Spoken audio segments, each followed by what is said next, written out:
Hivi unajua kila mwanaume ana tezi dume? Yes, watu wengi wakisikia tezi dume cha kwanza kwenye akili yao kwamba ni tatizo.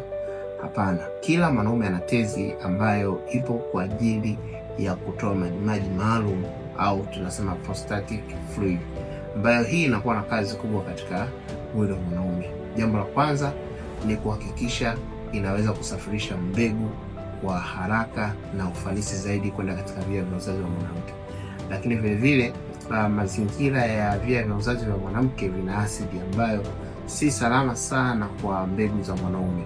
Haya majimaji ambayo yanazalishwa na tezi dume huwa yanasaidia kutengeneza mazingira rafiki kwa ajili ya mbegu za mwanaume kusurvive kwa ule muda ambao unatakiwa uishi ikiwa katika via vya uzazi wa mwanamke. Kwa hiyo kimsingi kila mwanaume ana tezi dume.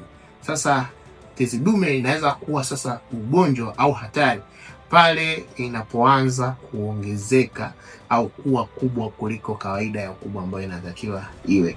Kadri umri unavyozidi kwenda, tezi dume huwa inaongezeka ukubwa. Sasa inapokuwa shida ni pale ambapo tezi inakuwa kwa haraka zaidi kuliko umri unavyotakiwa.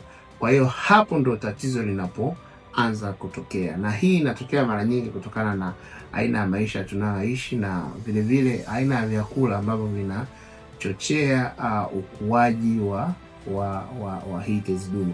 Kwa hiyo kimsingi tezi dume sio ugonjwa, kila mwanaume anakuwa nayo, ila inaanza kuwa ugonjwa pale ambapo inaanza kuvimba na kukua zaidi kuliko ule ukubwa ambao unapaswa kuwa, na matokeo yake inaanza kubana mkojo usitoke vizuri na kuleta madhara makubwa.